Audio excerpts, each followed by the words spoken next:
gente. Tomara que não trave. Quarta-feira travou.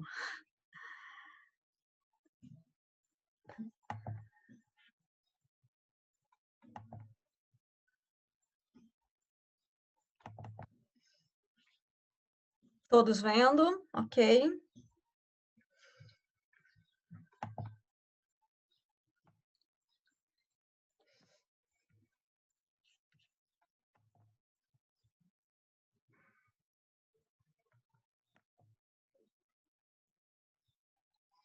Só ele iniciar a apresentação aqui.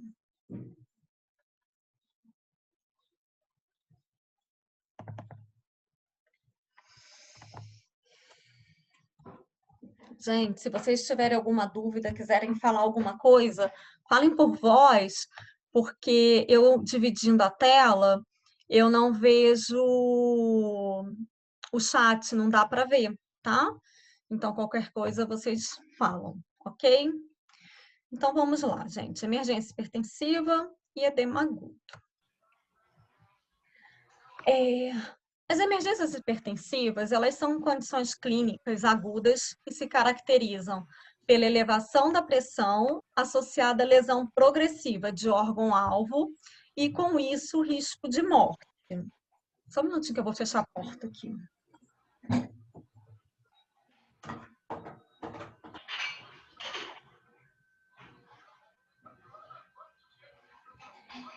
E aí,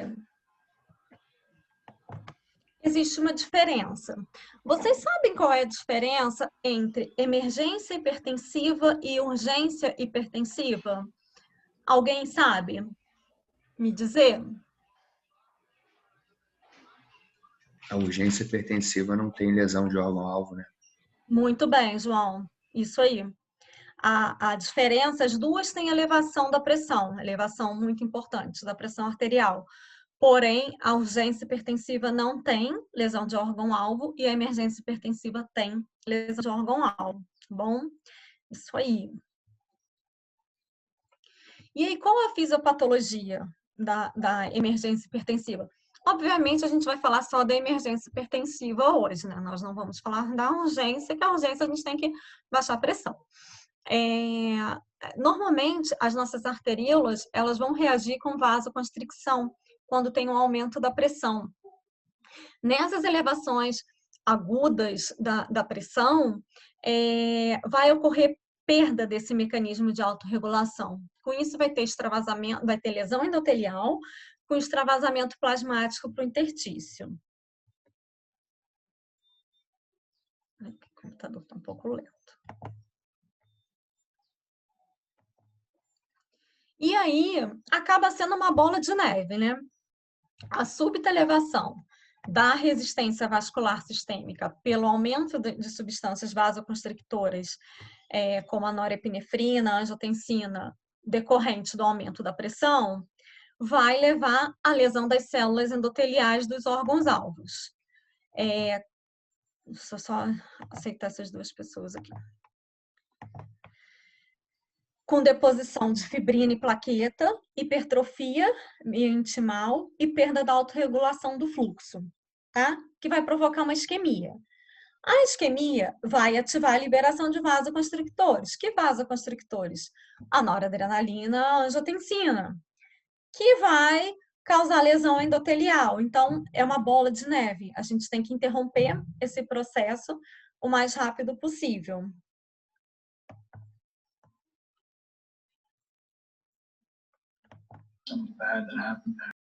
E qual é o quadro clínico da emergência hipertensiva? Ela pode se manifestar de várias formas, né? A encefalopatia hipertensiva, hipertensão associada ao AVC, hipertensão associada ao edema agudo, hipertensão associada ao infarto, as crises adrenérgicas, a dissecção aguda de aorta e a eclâmpsia. A encefalopatia hipertensiva.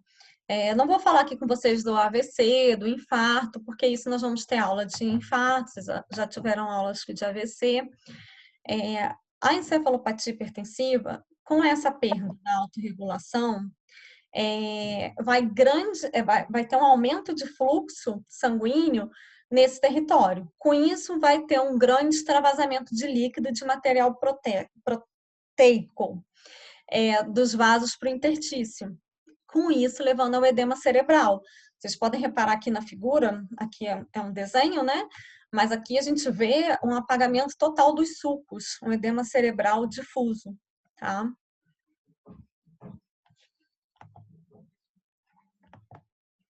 E qual é o quadro clínico da encefalopatia hipertensiva? É muito variado. O paciente pode ter só cefaleia, pode ter tonteira, lipotímia, distúrbios visuais como escotoma, náuseas, vômitos, a confusão mental. Muitas vezes o paciente pode estar desorientado. Os sinais neurológicos localizados, isso é muito importante, o Babinski bilateral, isso faz uma diferenciação, por exemplo, com o paciente com AVC. Né? Se eu faço o Babinski unilateral, peraí, isso não é encefalopatia. Tem uma lesão aí, se é AVC. Agora, se o Babinski é bilateral, eu tenho uma encefalopatia hipertensiva, tá? A gente consegue diferenciar. Crises convulsivas, muitos pacientes apresentam crises convulsivas e às vezes até coma. O fundo de olho pode ter papiledema, é uma coisa importantíssima, mas a gente quase não, na verdade, a gente não tem exame de fundo de olho nas emergências, né? Então a gente quase não faz. E a ressonância também, ela tem um sinal que é chamado leucoencefalopatia posterior, que é esse edema vasogênico afetando a substância branca das regiões parieto-occipitais. Só que a ressonância também, na prática, a gente faz pouco, né? Porque a ressonância é um exame muito demorado e a gente não pode perder tempo com esses pacientes. Então, o diagnóstico é bastante clínico. A TC vai mostrar, né, aquele edema cerebral também para ajudar a gente. As crises adrenérgicas. O que é a crise adrenérgica? É um aumento súbito do tônus adrenérgico, provocado por algumas coisas. Paciente que usa clonidina, que é a tensina, e para de tomar a clonidina, ele pode ter uma crise adrenérgica, vai ter taquicardia, rebote, hipertensão, sudorese, feocromocitoma, que é um tumor endócrino, né? Geralmente nas suprarrenais, que vai levar a episódios de aumento de pressão, taquicardia, sudorese, mal-estar. Efeito de drogas como anfetamina, que é muito importante. Hoje em dia a gente tem muita gente usando essas coisas e pode causar as crises adrenérgicas. E o quadro clínico é o que eu falei com vocês, a hipertensão, taquicardia e sudorese.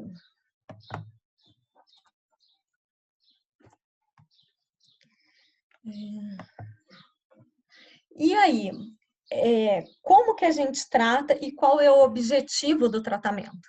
Na verdade, o objetivo é a gente reduzir a pressão em torno de 25% da pressão arterial média, ou chegar a uma pressão diastólica em torno de 100 a 120, a 110, tá? A redução rápida, a gente também não pode reduzir rapidamente. O paciente chegou com 240 de peça sistólica, eu não posso colocar para ele 130 de uma vez só, porque senão isso vai diminuir a perfusão e vai aumentar a chance de isquemia dos órgãos lesados, exceto na dissecção de aorta. E na dissecção de aorta, a gente tem que reduzir para uma pressão sistólica em torno de 110, tá? E como que a gente trata? A gente pode dar um antihipertensivo oral? Não. A gente tem que dar um antihipertensivo venoso. Por quê? Ele vai agir mais rápido e ele tem uma meia-vida muito curta.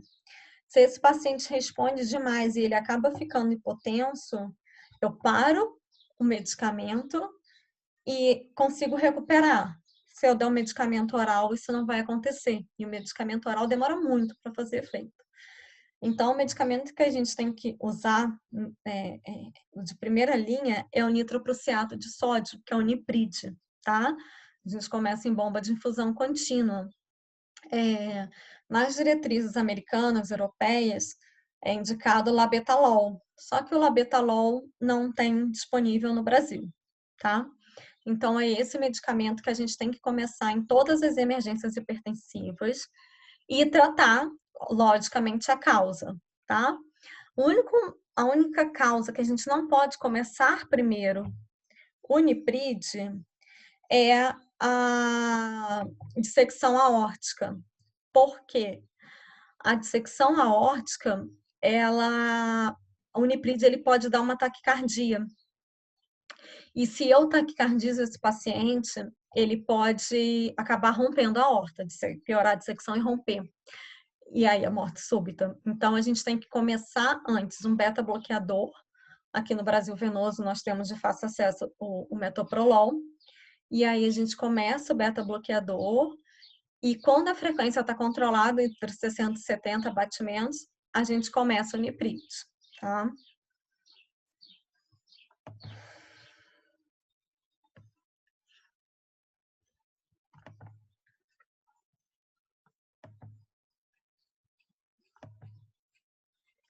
Tá bom, gente? Então, isso é um pouco de emergências hipertensivas. Lembrando que eu não falei do infarto, do AVC, que são aulas separadas, tá? E agora Professora, nós... posso tirar uma dúvida? Pode, claro, João. Naquela do tratamento, a gente não faz nitroglicerina também? Ou, Então, né, João, metoprociado ou nitroglicerina? não, o que acontece? E peraí que eu não tô conseguindo voltar. A nitroglicerina, ela até ajuda a reduzir a PA. Só que ela é principalmente um vasodilatador coronariano, tá? E não periférico. Então, você acaba que para reduzir a pressão com nitroglicerina, você tem que fazer um volume muito maior dela, né? Porque esses medicamentos a gente faz em bomba de infusão contínua. E aí é diluído assim, uma ampola para 245 de soro. Então, para eu fazer um volume alto de nitroglicerina para baixar a pressão, eu estou acabando colocando muito volume nesse paciente. Entendeu? Ah, entendi. Então Isso não tá. é bacana para ele. A nitroglicerina, então, ela fica mais reservada para urgência hipertensiva. Não, a nitroglicerina ela fica reservada para doença coronariana. Hum, não, mas aí se eu vou ter que fazer mais volume e o cara tem doença coronariana, não vai ser bom também, né? Não, mas aí a questão da nitroglicerina na doença coronariana não é para baixar a pressão, é para fazer vasodilatação coronariana. Então você não precisa fazer doses altas, Ah, entendi. entendeu? O Foi. Unipid, ele não faz vasodilatação coronariana, ele faz vasodilatação periférica. Então, para baixar a pressão é o ideal. Lógico, se chega uma emergência hipertensiva por infarto, você pode começar os dois juntos, Tá. entendeu? Porque Isso. a nitroglicerina, que é o tridil, ele quase não baixa a pressão. É muito pouco. Entendi. Mais para caso, então, coronariano, né? Isso. Bom, É para obrigado, fazer professor. vasodilatação coronariana, tá? Por Tá nada. bom. Valeu. Vamos lá. Agora vamos. Professora, Oi. e a hidralazina? Não. Por que a gente faz a nitroglicerina e não a hidralazina? A hidralazina a gente também tem venosa, né? Porque a hidralazina, ela tem uma meia-vida longa. E aí entra no que eu falei com vocês das medicações orais. Se baixa muito a pressão, como que eu vou reverter? Entendeu? Se o paciente começa a fazer baixo débito, eu vou ter que começar a nora. O Uniprid, ele tem um início de ação muito rápido e uma meia-vida de uns 2, 3 minutos. Então, se eu paro o Uniprid, o nitroprussiato, rapidinho eu consigo reverter. Ah, Entendeu? sim. Obrigada. Prefere por nada. A gente prefere essas drogas de infusão contínua. A gente coloca 2 ml hora, 4 ml hora. É mais fácil. Tá bom? Vamos agora ao edema agudo. Alguma dúvida mais, gente?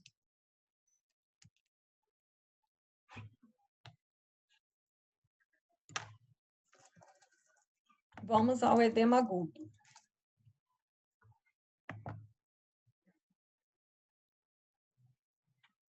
Deixa eu passar. Bom, gente, o edema agudo, vocês vão ouvir eu falar muito isso no sexto ano, vocês vão lembrar. O edema agudo, ele é consequência, ele não é causa. Não tem como uma pessoa ter edema agudo sem ter algo descompensando por trás, tá? Então, toda vez que a gente pegar um paciente com edema agudo, a gente tem que pensar o que está provocando esse edema agudo, tá? Lembrando que o edema agudo pode ser hipertensivo ou não. Quais são as principais causas? As causas hemodinâmicas: a insuficiência do ventrículo esquerdo, obstrução, estenose mitral, arritmia, hipervolemia, infecção, afogamento, SARA, anafilaxia, paciente com hipoalbuminemia, embolia pulmonar e o edema pulmonar de altitude, que a gente praticamente, quer dizer, que não tem no Brasil, né? Acho que nenhum maior pico do Brasil é capaz de causar edema pulmonar de altitude. E as principais causas de edema agudo, vocês sabem quais são? Alguém sabe?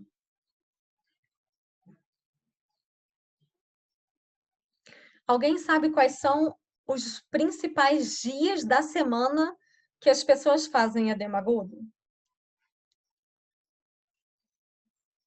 Ninguém sabe. Segunda? Segunda, por quê, Daniele? Acho que pelo fim de semana, né?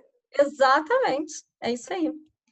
Os principais dias de edema agudo são segunda e terça, principalmente segunda. Isso é um estudo grande que saiu, acho que no passado, nos Estados Unidos, um estudo muito interessante, que eles colocaram um chip de detecção da pressão venosa central na pulmonar dos pacientes. E aí, na segunda-feira, sempre a pressão pulmonar está maior. Por libação do final de semana, seja alcoólica, seja hídrica, refrigerante, suco, água, ou seja alimentar. O paciente vai na churrascaria, come feijoada, então acaba desencadeando edema agudo. E a outra causa muito importante do edema agudo, é a não aderência medicamentosa, tá? São as duas principais causas, a libação e a não aderência medicamentosa. Então, por isso é muito importante a anamnese. Porque o paciente não vai chegar contando que ele foi para a churrascaria no domingo. E a fisiopatologia? Vai acontecer basicamente a mesma coisa da emergência hipertensiva, né? Por uma desregulação do alto fluxo, vai ter uma maior permeabilidade do capilar pulmonar, encharcando os alvéolos. E quais são os mecanismos fisiopatológicos? A elevação da pressão hidrostática capilar, né, em decorrência do aumento da pressão diastólica, por falência do ventrículo, ou um aumento da permeabilidade da membrana endotelial, que vai levar ao aumento de fluxo de proteínas do capilar para o interstício, por lesão do endotélio. E aí, com isso, vai haver perda da função da membrana semipermeável. Quando isso acontece? A primeira situação são nos casos de infarto, nos casos de libação, de não aderência medicamentosa. A segunda, o aumento da permeabilidade, vai ser nos casos de hipoalbuminemia, o edema agudo de altitude, a SARA também, e a anafilaxia, são os principais exemplos, tá?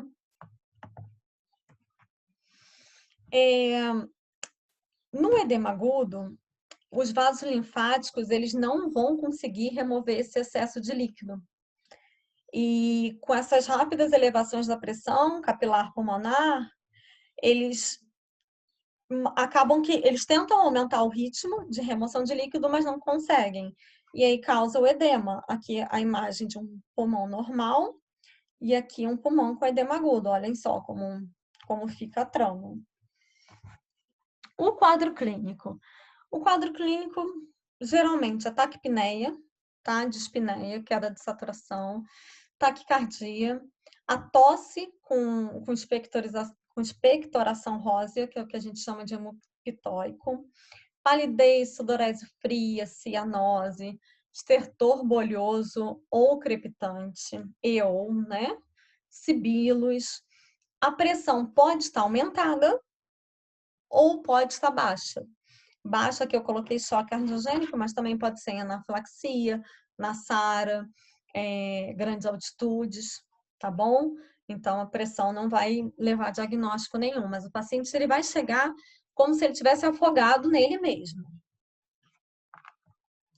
Os exames complementares que a gente tem que pedir. O eletro. O que o eletro pode mostrar para a gente? Uma bradiarritmia, ou uma taquiarritmia, sobrecarga atrial ou ventricular e alterações isquêmicas, né? O paciente pode estar infartando. Lembrando que o edema agudo é sempre uma consequência.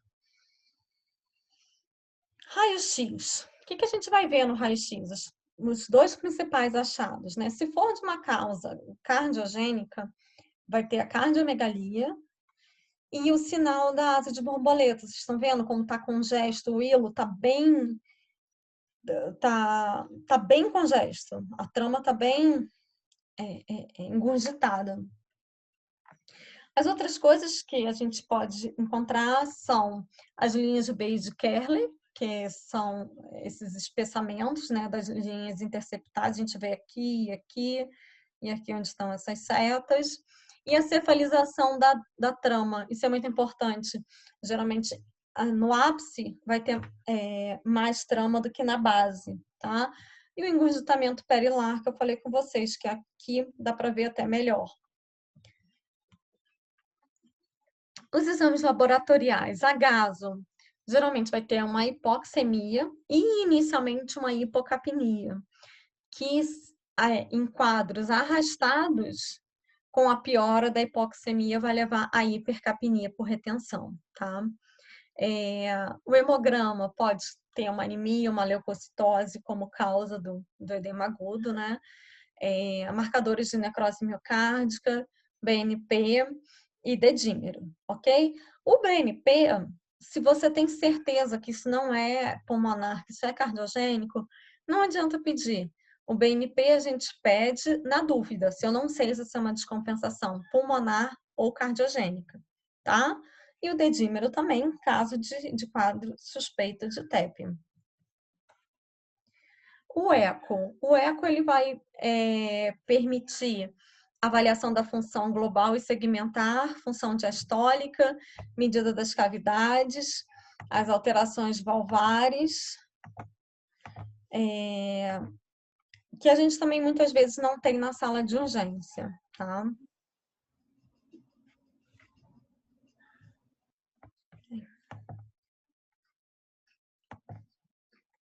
E o tratamento?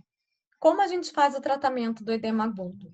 Primeira coisa que a gente tem que colocar, gente, paciente a 45 graus. Elevar a cabeceira, porque o paciente, mais uma vez, ele está afogado. Então, quando o paciente está afogado, ele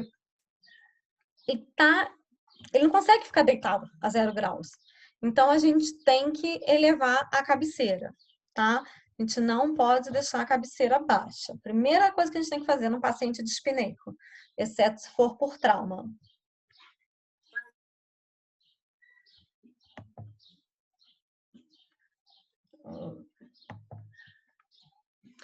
Oxigênio. Esse paciente vai estar desaturando, né? Então, quais são as modalidades de oxigênio que a gente pode ofertar para ele? A máscara de Venturi, a macronebulização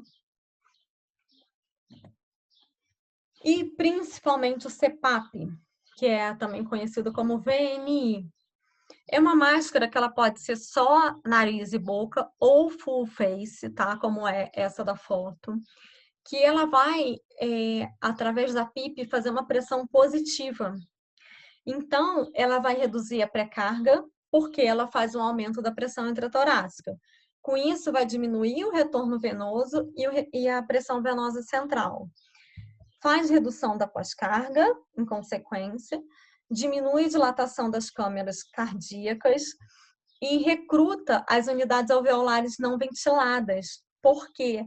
Como a gente está mandando pressão positiva para dentro do pulmão, aqueles alvéolos que estão colabados porque estão encharcados vão acabar abrindo. E aí, com isso, tem uma melhora na relação ventilação-perfusão e melhora das trocas gasosas. Qual o tratamento que a gente tem que fazer no edema agudo? Diurético de alça, furosemida, bom e velho Lasix. A gente tem que fazer venoso, por alguns motivos. O venoso, ele vai agir mais rápido, e o venoso, o oral, o estômago, o paciente congesto, a mucosa gástrica também vai estar absorvendo menos a medicação. Então, a gente vai aproveitar menos o medicamento. A gente pode fazer 2, 3, 4 ampolas de Lasix. Como o Lasix, ele além de ser diurético, ele faz venodilatação, tá? Então, ele também vai ajudar. Como a gente está fazendo o Lasix, a gente precisa ver o débito urinário desse paciente. Então, o ideal é que esse paciente seja colocado num catéter vesical de demora. Morfina. A morfina, a gente faz 2 miligramas a cada 2 minutos, mais ou menos, 2, 3 miligramas. A morfina, além dela reduzir a pré-carga, gente, a morfina que não é para dor, tá? Além dela reduzir pré-carga, ela reduz os reflexos pulmonares que causam a dispneia, então ela dá um confortozinho para o paciente, tá bom? E o nitrato endovenoso. E aí, mais uma vez, a gente tem que tratar a causa. O nitrato pode ser o nitroprussiato de sódio, né? Se for uma causa hipertensiva, ou se for cardiogênico, se for por infarto, né, por doença coronariana, a gente começa a nitroglicerina, tá? Então, o mais importante é não esquecer de tratar a doença que causou o edema agudo, a condição que causou o edema agudo. Tá bom, gente? É isso. A aula de hoje ela é mais curtinha. Oi. Por que não pode fazer o nitrato oral no caso do edema agudo? Porque tudo que a gente faz oral, ele demora mais para agir. Entendeu? E por essa coisa do estômago tá com a mucosa mais congesta, não consegue absorver direito. E o nitrato, todas as medicações orais, elas têm uma meia-vida longa, elas demoram para começar a agir e têm uma meia-vida muito longa. Por isso que a gente opta por essas drogas de infusão contínua, venosas. Todas elas começam a agir muito rápido e quando a gente quer pará-las também, a meia-vida é muito curtinha. Tá? Tá bom, obrigada. Nada, imagina. Professora, quando é problema cardíaco, qual que você falou que usa? Então, quando for por infarto, a gente usa a nitroglicerina, né? O tridil. Mas se a pressão estiver muito alta, a gente associa o tridil, que é a nitroglicerina, ao nitroprussiato, tá? Ah, Às tá. vezes o paciente pode ter um edema agudo por infarto e tá chocado por choque cardiogênico. Então, a gente não Uhum, pode fazer o nitroprussiato, né? uhum. Beleza. Tá bom, Obrigado. gente? Nada. Professora, Hum, a morfina, nesse caso, ela entra de rotina? A gente sempre faz? no edema agudo, sim, Alicia. No edema agudo, sim. Se a gente fizer morfina, o nitroprussiato, né, nos casos hipertensivos, Lasix e VNI, raramente a gente tem que entubar o paciente, tá? No edema agudo, a morfina, ela é primeira linha, primeira escolha. Tá, obrigada. Tá? Nada. Alguma outra dúvida, gente?